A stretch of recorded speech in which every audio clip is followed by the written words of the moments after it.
LJ Institutes of Engineering and Technology. In the current video lecture series, we are studying subject of Physics Group 1. Till now, in this chapter of superconductivity, we have learned what are superconductors and its discovery along with few properties of superconductors. Also, we have learned about the factors to define a superconducting state, that are critical temperature, critical magnetic field and critical current density. In today's video, we are covering the topics such as types of superconductors and few numericals based on the properties of superconductors. So, before wasting any time, let's move further to the first topic of today's session, that is the types of superconductors. In the previous session, I have discussed the few types of superconductors which we are going to study further. So, they are basically type 1 superconductor and type 2 superconductors. So, what are type 1 superconductors and what are type 2 superconductors? We will study by the means of figures shown here. You can clearly see two images. First image over here near to me is of type 1 superconductor.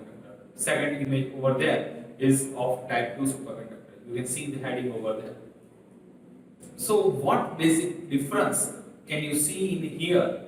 Can you describe it? I'll give you a few seconds to take a glimpse over here and describe and just observe what differences you can find in this graph.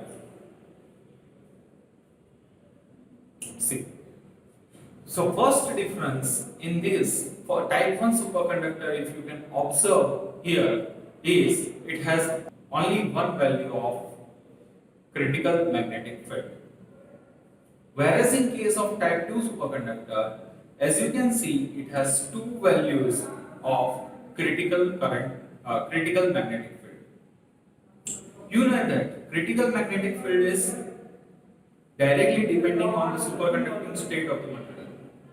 If magnetic field is more than, if the applied magnetic field is more than the critical magnetic field, the superconducting state will be lost and it will come back to the normal state. But below critical magnetic field, the material will be there in the superconducting state. So that is only one value for the type 1 superconductors.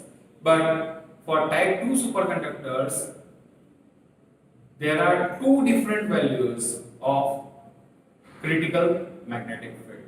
And between that two values, there is a state, it is known as the transition state or the vortex state. As you can see in the figure, you can see the Hc1 and Hc2.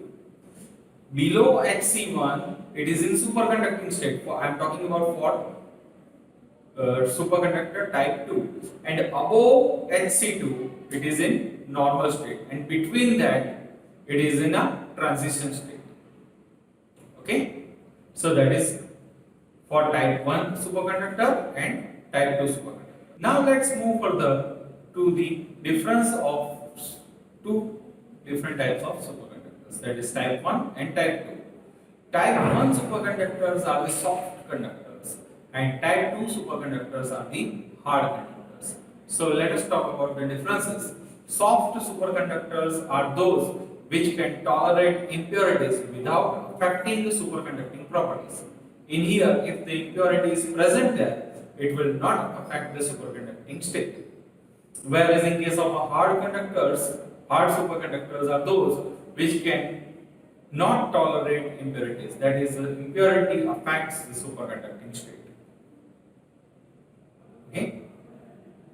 Only one critical field exists for this superconductor. Okay? For type 1 superconductor, only one critical field exists, as we have discussed by showing the graph. Whereas in case of type 2 superconductors, two critical fields, Hc1, that is the lower critical field, and Hc2, that is the upper critical field, are observed. Critical field value is very low for the type 1 superconductor, whereas the critical field value is very high for type 2 superconductors. Type 1 superconductor exhibits a perfect and complete Meissner effect, and for type 2 superconductor doesn't exhibit a perfect and complete Meissner effect. For type 1 superconductor, the current flows through the surface only, whereas in the case of type 2 superconductor, it is found that current flows through the material as well. In case of type 1 superconductor, current is flowing over the surface, whereas in case of type 2 superconductor, current is penetrating inside the material as well. For type 1 superconductor, this material have limited technical applications because of very low magnetic field strength value. Whereas in case of type 2 superconductor, this material have wider technology and very high field strength value. The examples of type 1 superconductors are plumbum, mercury, zinc, etc. You can see over here I have listed by symbolic notation, that is Pb is for plumbum, lead, Hg is for mercury, and Zn is for zinc. Whereas in case of type 2 superconductor, we have the examples of the combination of alloy forms, that is niobium germanium magnet and niobium silicon.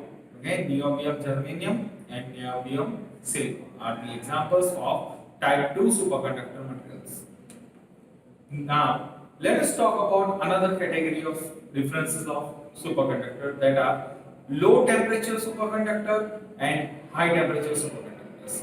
I am talking about critical temperature, low critical temperature superconductors and high critical temperature superconductors. If the critical temperature's value is too much low, it's near about 0 Kelvin, then they are known as a low critical temperature superconductor. If it is about near about 70 to 80, if it is certain high value, it is though definitely below 0 degree centigrade, minus 200 about that. But if it is a value around 70 to 80 or 100, means it has sufficiently higher value compared to the 0 Kelvin temperature, they are known as a high critical temperature superconductors. It doesn't mean its value is above 0 degree centigrade. Okay? So the superconductors that require liquid helium coolant are known as a low temperature superconductors. Why I am specifically talking about helium? Because helium has the boiling point of 4.2 Kelvin. So it is near about absolute zero. Okay? And the superconductors having their critical value temperature above the temperature of liquid nitrogen. Liquid nitrogen has a boiling point of 77 Kelvin, are known as a high temperature superconductors. Okay? So now let us discuss about the numericals. The critical temperature of a metal, first example is that the critical temperature of a metal with isotopic mass is 199.5 is 4.18 Kelvin. Its mass is 199.5 and its critical temperature is 4.18 Kelvin. Calculate the isotopic mass if the critical temperature falls to 4.11133 Kelvin. So over here the given data is provided. M1 is equals to 199.5. TC1, first condition, the critical temperature is given as 4.185 Kelvin. TC2, that is second condition, critical temperature, which drops to the 4.133 Kelvin. We have to find out what is M2. So let us recall to the topic of isotopic mass, property of isotopic factor. So there we have seen that critical temperature is inversely proportional to the square root of isotopic mass. Critical temperature and isotope mass both are in relation. Okay, both affects each other. So we have the equation Tc is proportional to 1 upon square root of m. So we can correlate that Tc1 into m1 raised to 0.5. 0.5 raised to 0.5 means it is square root is equals to Tc2 into m2 raised to 0.5. Subtracting m2, we have m2 is equals to under root of Tc1 upon Tc2 into m1 raised to 0.5, or we can say that m2 raised to 0.5 is equals to Tc1 by Tc2 into m1 raised to 0.5. So we have, on calculating the value, we have m2 is equals to 204.55 units. Okay. Now, moving further to the second example, we have the question: critical temperature of Nb. Nb is the niobium. Okay, it is the element.